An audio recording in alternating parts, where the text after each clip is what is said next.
எச்சி ஊறும் கோவக்காய் சிக்கன் கிரேவி.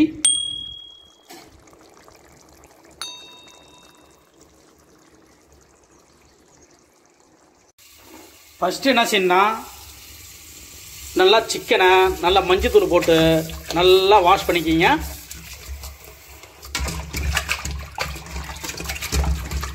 அடுத்தது மிக்சியில் இந்த கோவக்காவை நல்லா அரைச்சிக்கணும். நல்லா இந்த அளவுக்கு பேஸ்ட்டாக அரைச்சிக்கிங்க. அது கூட கொஞ்சம் சால்ட்டு, ஒரு லெமனை பிழிஞ்சு ஊற்றிக்கலாம்.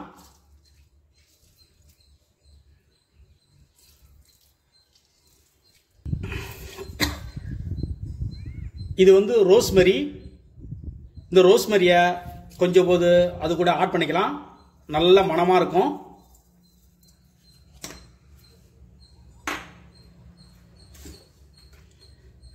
இந்த அரைச்சி வச்ச இந்த கோவக்காவை இதில் ஆட் பண்ணிக்கலாம்.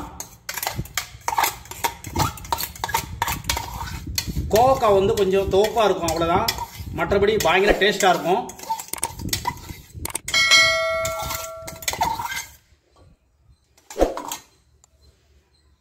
இப்போ இது கூட நல்லா மிக்ஸ் பண்ணிக்கலாம். இப்போ இது நல்லா ஒரு அரை மணி நேரம் ஊற போடலாம்.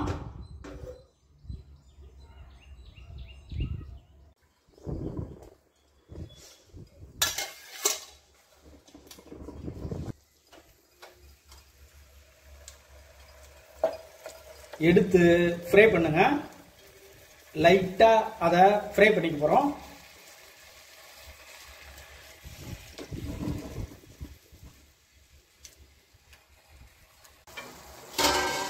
நல்லா இந்த சிக்கனை அந்த எண்ணெயில நல்லா அதை குக் பண்ணுங்க.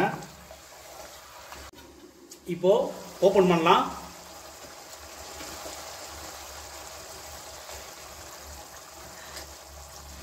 சிக்கன் நல்லா சாஃப்டாக வெந்துருச்சு.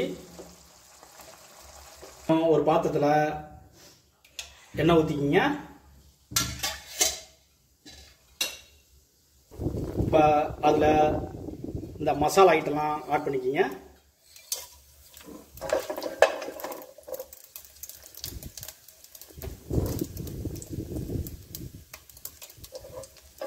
அது கூட பச்சை மிளகாய் பொடி பொடியாக கட் பண்ண ஒரு 5-6 வெங்காயம்,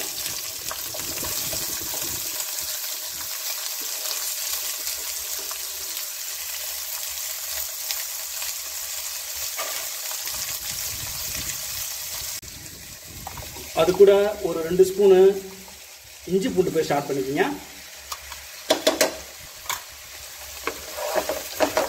இப்போ இதை நல்லா நல்லா ப்ரௌன் கலர் ஆகிற வரைக்கும் நல்லா இதை வதக்கிக்கிங்க. அது கூட ஒரு ஸ்பூனு சால்ட் ஆட் பண்ணிக்கோங்க.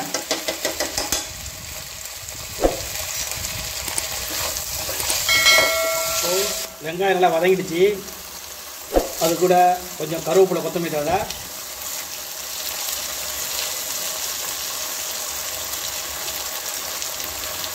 கருவேப்பிலை, கொஞ்சம் போது புதினா, கொஞ்சம் கொத்தமல்லி தழை,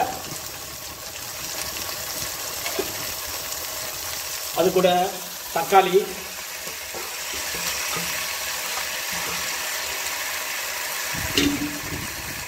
இப்போ இதையும் சேர்த்து நல்லா வதக்கிக்கலாம். மஞ்சத்தூள்,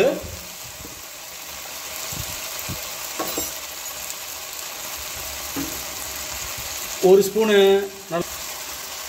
கரம் மசாலா, அது நல்லா ஒரு ஸ்பூன் ஆட் பண்ணிக்கோங்க. அடுத்து சிக்கன் மசாலா, அது நல்லா ஒரு ஸ்பூன் ஆட் பண்ணிக்கலாம். அது கூட கொஞ்சம் போது கஸ்தூரி மெத்தி,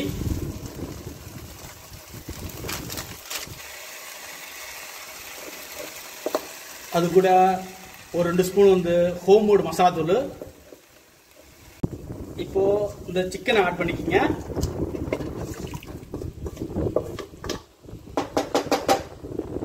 ஆட் பண்ணிக்கலாம்.